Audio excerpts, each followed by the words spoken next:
Good evening, and a special hello to those who may have read in the current edition of TV Quick that this week's guests are Father Christmas and Rupert the Bear. So, welcome to the show. I'm Jemima Puddleduck. In the news this week, at a Greenpeace demonstration, a man in an appalling dolphin outfit is quite properly culled.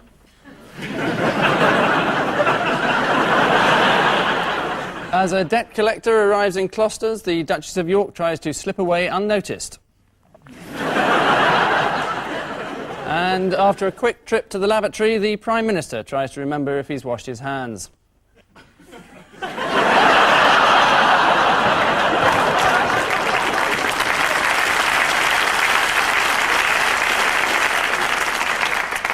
With Ian Hislop tonight, a woman who describes herself as a pessimist who always fears things will end in disaster, so I think she's on the right team, Maureen Lipman.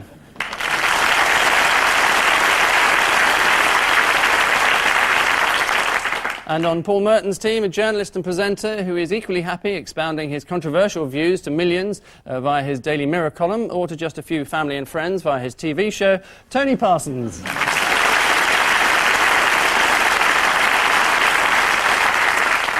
Before we start round one, a brief introduction, and now round one. 4 of the week's main points again. Paul and Tony, our top story tonight.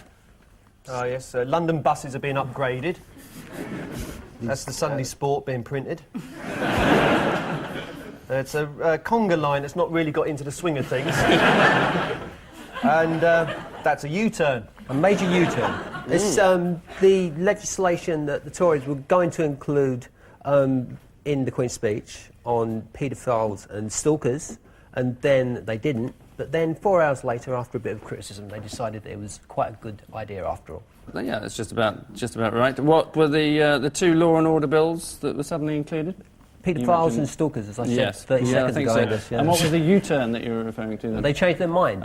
Hence the phrase U-turn. U-turn. And you picked that up. Are you doing everything in duplicate tonight, Angus? Sorry, Ian? But there was mention of Diana as well. Did you? Yes, well, she's been taken out every day. The House of Commons pray for the royal family, and she's been removed. On what grounds? Well, they weren't really working, well, were they? I think there's been a divorce or something. Nothing gets past you, does it? John Major surprised the Commons by adding a further 2 law and order bills when challenged by Tony Blair. Liberal leader Paddy Ashdown described Mr Major's actions as the fastest U-turn in political history, and then a few minutes later said it wasn't. Ian and Maureen, eyes down, look in. That's the Psycho House. Oh, and there he is. Really stately pile. Yes, they're looking for Michael Heseltine's charisma. This is a protest. It is. Well spotted. 60 people went to Michael Heseltine's lawn and dug up his garden. And what were they protesting about? Open cast mining. No one could understand why they weren't arrested, though. But there's some arcane law that you can move earth about and it isn't an offence. So the earth moved for Michael Heseltine. For the first time. He closed down all the mines. So I think some people think, well, let's open one up in your garden. That was generally the idea. The terrible thing is that he'd bloody find something, weren't they, like oil? It is the ex-miners who dug a 10-foot hole in Michael Heseltine's 168-acre garden, or Northamptonshire, as it's known. The miners' support group leader, Arthur Scargill's wife, Anne, explained, "We wanted Mr Heseltine to know what it's like to wake up next to an eyesore every morning." The protest was to draw attention to the damage done to the Yorkshire countryside by open-cast mining. One government suggestion is that the huge holes left by the mines could be turned into beautiful lakes for the Yorkshire people to enjoy. Just a question of finding the water from somewhere. Paul and Tony, your 2 lifeless dummies. New York, clearly. So good they named it once. Oh, this is the sad story of 2 British tourists who got lost in New York, isn't it? And then they were reunited with their owner. Yes, Nick Parks, yes. He was carrying them around in a little sort of a case, and he was... this is all very dull, but he sort of went into the hotel, and he was getting all his luggage out, and then he suddenly realised he'd left the 2 of them in the boot of the car in a little sort of carry case, and they were lost for 36 hours, and he was reunited with them, and the cab driver refused to take any money. It's true. Was he alerted to there something in his boot because he heard sort of the noise coming out as he was at traffic lights, you know, cracking cheese, Bobby.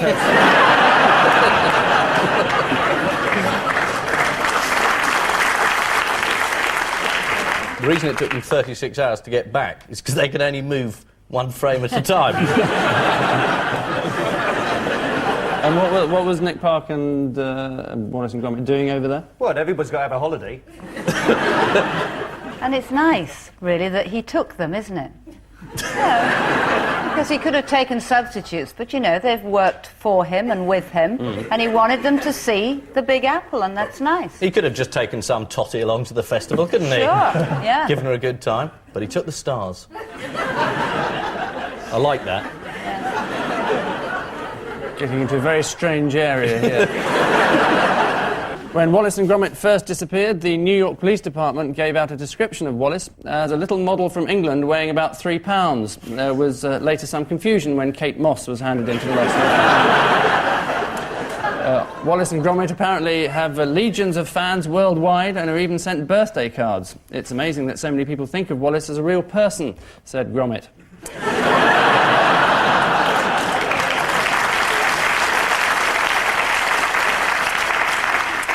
Ian and Maureen shed some light on this.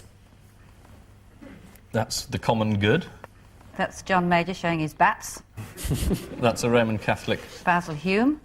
And that's Tony Blair practising for the crucifixion, isn't it? I suppose you can say that because you're Jewish. But only once. This is about the Catholic bishops have issued a pamphlet called The Common Good, which has said various controversial things in it, like poverty's not a great idea and could we have less of it? And Conservative Party's gone mad, saying how dare you get involved in politics, you stick to religion. I think that's about it. Blair came on at the end and did that. There's a sort of Buzz Lightyear toy I've got at home that does that. Lost me, I tell you. What do you use that for? Yeah.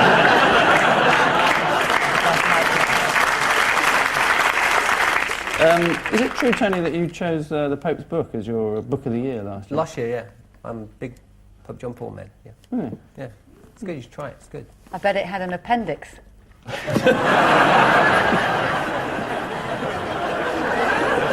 According to the Catholic Church, the caring policies adopted by New Labour are the ones God supports, although they admit that he'll probably lose his nerve over income tax and vote Conservative at the last minute. Which divine madness delivers us from the evil of our opening round. And the good news is that the scores are as level as something amusing that's very level, as it is for all.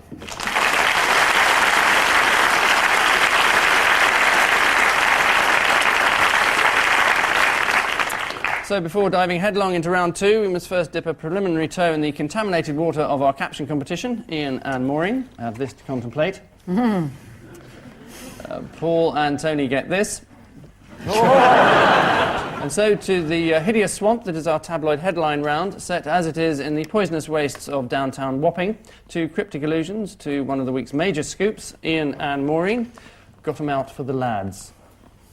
This is the two girls who were sent to prison for not wanting to give evidence against the boyfriend of one of them who smashed her face to smithereens. But I think the Sun got her out, yes? But fortunately, being the Sun, they could use the headline "Got 'em out" along with tits. And so the two girls who've come out of prison then pose for the Sun in sort of various leopard skin things in the morning paper, which is presumably what they wanted. I'm not quite sure who the lads were, which lads they were getting them out for. I was confused by the Sun on this, because the day before they'd had a big column. How can you be confused by the Sun? No, it's interesting. You know, they come out on the side of morality. Well, the morality of Yeah. not giving evidence and putting a bloke away, and then immediately getting these two girls out and making them heroines for not putting a bloke away. What else did they do to the girls, apart from make them pose in that rather strange fashion? Well, I suppose they introduced them to Peter Stringfellow, which was some punishment. What were their names, remember? Wallace and Gromit. Sophie. No? Sophie, was it? Yeah, Sophie was one of them. The guy that beat up the girl, who should remain nameless, but his name was Alex Fryatt. You know, I hope he's having a very... Alex Fryatt? Alex Fryatt? Alex Yeah, Fryatt. I hope he's having You a want miserable time. I Alex hope all Fryatt? the macho Sun readers that take a shine to Sophie and Doris go looking for him. Go looking for who, sorry? Alex Fryatt. Two women from Essex, Sarah Holt and Sophie Bird. And there they are. That's them getting them out for the lads. Jailed because when asked about Sarah's violent boyfriend, they refused to give any information to the judge. They said that he'd have to read it in the Sun like everyone else. Criminals. Although as they were going home to Essex, this might have been a bit over-optimistic. Paul and Tony, your international affair. Ménage à quatre, Dasha, Masha and Nastia. This is the Russian, is either a politician or a civil servant, and Dasha, Masha and Nasha are the 3 young women that he wants to marry. And he says he needs Dasha for the living room, or maybe the kitchen, and Masha for the for bringing up his children, and Natasha for Saturday nights. Is that it? Well, almost. Masha to cook, obviously. Well, they do eat a lot of potatoes. Dasha yes. to run around the house. And Nasha to... get rather annoyed with him. Yeah, it's actually Nastia, and it's to pick out his clothes, apparently. And if you see what he wears, you can see why. It's pretty good coming from you. Thank you. Yes, he is. This Russian MP was apparently arguing for the change in law because Russia is facing a demographic crisis. Russians live 20 years less than their Western counterparts. They're under so much stress, and obviously nothing would alleviate stress more than having 3 wives all living together in one tiny apartment. Which Russian dolls mean that we can take this second round as read, with both teams all square on 6.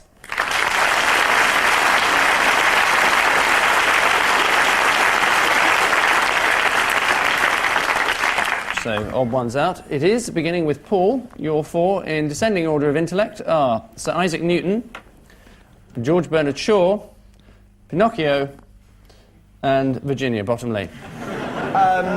Virginia Bottomley's drinking Guinness, that must be a clue. George Bernard Shaw, when he used to have black hair and white hair and a black beard, looked like a pint of Guinness. Pinocchio was always popular, for obvious reasons, as we can see, and so... Isaac Newton's the only one who has got a great big ball next to him. George Bernard Shaw's only got one hand. Virginia Bottomley's the odd one out. Paul doesn't know this one. Is it the 3 of them got into trouble? George Bernard Shaw, Newton and Pinocchio got into trouble for drinking? No, nearer. No, do you... Any I'm ideas? nearer to the answer in time, though. Probably. Is George Bernard Shaw the only one who's had his mobile phone nicked?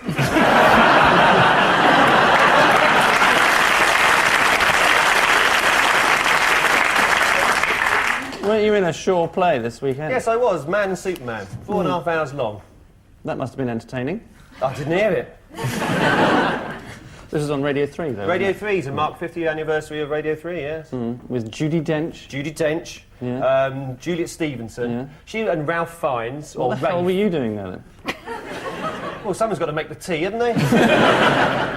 It was not particularly amusing, but it sort of amused me at the time. So Juliet Stevenson and Ralph Fiennes are talking away, you know, it's a radio thing, so you don't have to learn a line, so you pop in every so often when your part comes up. And they're talking away, it's all getting a bit precious, you know, oh, I don't know, I'm going to do this thing at the National, I really don't know who's going to direct it, oh, I don't know, it's such a problem, we're going to have this, oh, he's not going to do it, I don't know what we're going to do. So I was just sitting there in the green room just listening to this, and after about 10 minutes I said, I'll do it.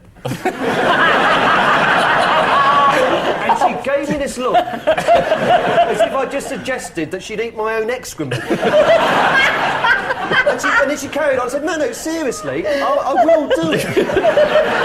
Let me know what piece it is, I'll read it, I'm going to let you know Monday. That was the last she spoke to me for the rest of the week. Well, you know, after a while, you've got to chip in, haven't you? Yeah, there's no sense of humour, these actresses. That's wonderful. Oh, sorry, Maureen.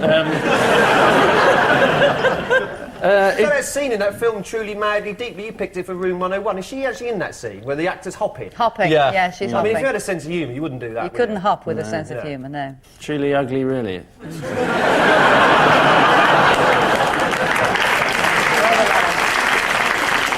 Well, if you can't get any jokes in, just make a personal attack on somebody next. Right, who's next? Huey Green, let's have a go. George Bernard Shaw's the only one who's had a milk round. The answer is, I'm going to have to give you this, that none of them ever went to school, with the exception of Virginia Bottomley, although her 14-year-old daughter, Adela, was suspended this week from her £12,000 a year public school after she was caught swigging beer. When she was Health Secretary, Virginia Bottomley launched a campaign to curb teenage drinking. In fact, it went so well that she and her daughter went out on the piss to celebrate. Sir Isaac Newton never went to school, which resulted in a mild form of illiteracy and the initial publication of Newton's Law of Gravy. Tony, your 1207 are the House of Lords, Verdi, Cliff Richard, and Sue Lawley. Verdi turned Macbeth into an opera. Cliff is playing Heathcliff, so he's turned Wuthering Heights into a musical. And Andrew Lloyd Webber's next musical is going to be called Lords, with an exclamation mark about the House of Lords. So it's Sue Lawley. I thought Andrew Lloyd Webber's next musical was Whistle Down the Wind. No, it's not really going to be called Lords. I just made that up. I wonder if We all sat there thinking, oh yeah, Lloyd Webber musical about the House of Lords. Yeah, that'd be good. Yeah. You can't make up stuff about Webber. We believe it all. I think, actually, is this something to do with protests? Might be. Now, Sue Lawley, I can only, the thing with her was when the girls broke into the BBC when they were reading the news, a lesbian protest group. Now, I think, didn't they abseil, was it down the House of Lords or was it the Commons? I'll say it's the House of Lords. A couple of years ago, they abseiled down, shouting out various things. Verdi, I don't know. There must have been a production of something... Where people jeered and booed and threw eggs. Big lesbian protest. Yeah. Yes. And the only and Cliff doesn't get any lesbian protest at all. He just gets bunches of women saying, "Give us a kiss, mister." It's a perfect answer. Well done. Very good.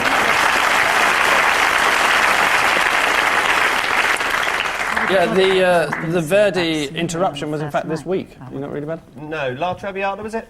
No, Aida. I beg your pardon? What are you doing in your own private life? It's got nothing to do with me. As long as she's happy, you're happy.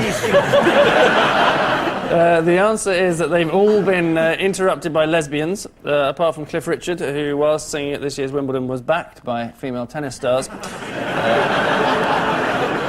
In 1988, a packed House of Lords looked on open-mouthed as a group of scantily clad lesbians abseiled into the chamber, where they were pinned to the ground. Why were they open-mouthed? Were they chucking sweets?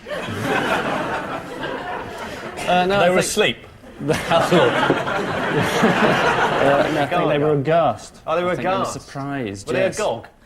Slightly agog. But What's the more difference between a ghast and a gog? the spelling is Pardon? different. The spelling is different. Yeah. But apart from that, they're exactly the same. What's the difference between being sardonic and being ironic? I've never known that one either. They're spelt differently as well. Because you have irony, but you don't have sardony, do you? No, it is curious. It's On always toast. bothered me, that. And why do they say cheap at half the price? Yes, Ever I've thought never of that? understood that one. Because it's wrong. It's the wrong way around, isn't it? Cheap at half the price means that it's cheap. But if something's cheap at half the price, it should be cheap at twice the price. Yeah? And you also see these signs, I see new supermarket signs, it says, automatic door, press button. Oh, and why is mishap written mishap? Yeah. And why does doing look like doing? And why are wrong numbers never engaged?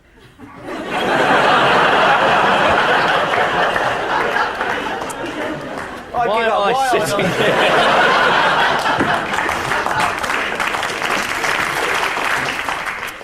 In 1988, a packed House of Lords looked on open-mouthed, A gog and a ghast. a gog and a ghast, Mizzled and mishap. at a group of scantily clad lesbians abseiled into the chamber, where they were pinned to the ground by black rod, proving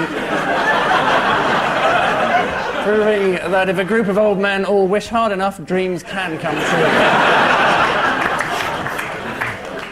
In May 1988, Sue Lawley was interrupted by lesbians when a group of them stormed the BBC studios during a live broadcast of the 6 o'clock news, although ITN still managed to get the story first.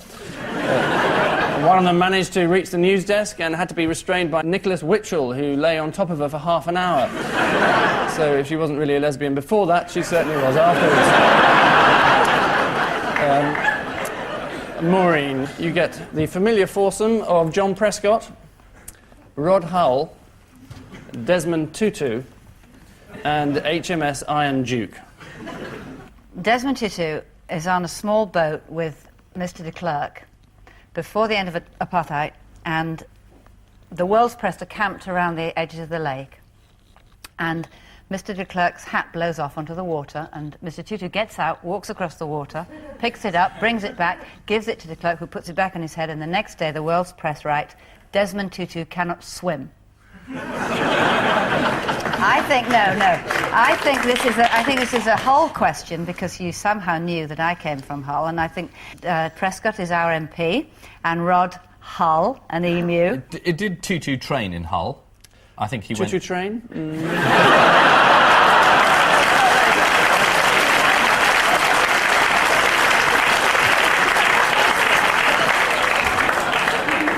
Tutu train coming on over the Hull. It all begins to make sense. No, he didn't. Well, Hull is twinned with Sierra Leone. Is that... It is, yeah. Who'd have thought? Yeah. The ship's the odd one out. Is the wrong answer. Tutu's the odd one out. I've got a feeling we're going to get there in the end. But Yes. the answer is that they have all been given the freedom of the city of Hull, apart from Rod Hull, who's just had to make do with the name of the city of Hull. How's the ship going to get up the high street? And He fancies a kebab late at night. What's it going to do, Angus? Well, I don't know, but whatever it does, it'll be free. Rod Hull and Emu nearly split up recently after an acrimonious row. Apparently, Rod Hull burst into a hotel room and found Emu there with Matthew Corbett's hand up his bum. And finally, in this round, Ian, your eminent figures: John Carlyle MP, Stephen Norris MP, the Pope, and Toad of Toad Hall. Stephen Norris was Transport Minister. Pretty fascinating job, if you've got 5 mistresses on the side. Toad, he's very keen on cars. Got a sort of transport policy of going poop, poop. Going along the road Pope, very pope. fast. Pope, pope. Excellent. Brilliant, Maureen. On a par with Angus's Tutu train. All been done for speeding. Toad was done for speeding in the book, wasn't he? Mm. So the rest of them are all done for speeding, apart from the... Pope, because it Pope. only does 15 miles an hour. Yeah. What, the Pope-mobile? Yes. Yeah, is the wrong answer. Only one of them's a toad, and that's Norris. I'm going to have to give you the answer is that they have all been second-hand car dealers, except Toad of Toad Hall, who did, however, go to court for stealing a car. After a controversial trial, Mole and Ratty were sent to Holloway Prison for refusing to give evidence. That's until the Willows Gazette came to their rescue. John Paul II recently sold his Ford Escort. He assured the buyer that he'd always had it serviced regularly and that the very low mileage was totally genuine, and then spent the rest of the week in confession. John Carlyle was a car dealer before he became one of the most outspoken right-wingers in the House. He once said that women should never have been given the vote and that there shouldn't be female MPs because women are natural bitches. Once you start giving women special privileges and pushing them forward, and it's the same with ethnic minorities, you give a false sense that they are equal to the task. But then he did describe the Dunblane parents as hysterical and emotional. Surprisingly, Mr. Carlyle has decided not to stand at the next election, so we wish him a brief and unhappy retirement. All of which sees out this particular round of odd ones, and the situation is that Ian and Maureen are largely behind with 7, whilst Paul and Tony are hugely up front with 9.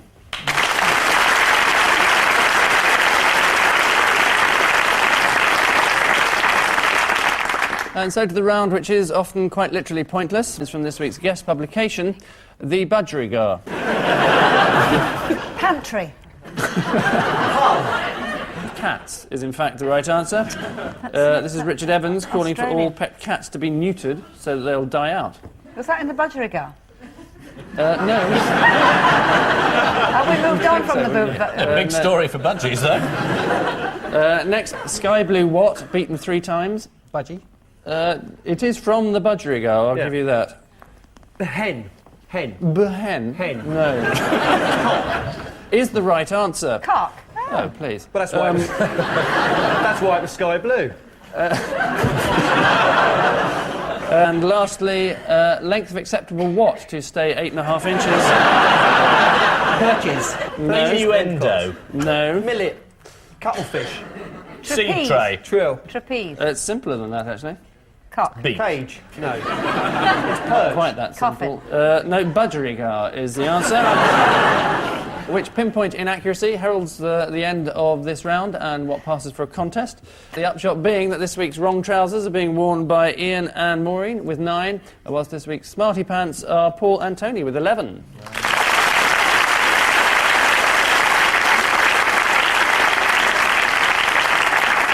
It's time then for us all to leave, which makes the return of our caption competition all the less welcome. Paul and Tony, what do you think of this? I told you to pull out, but not that quickly. Very good.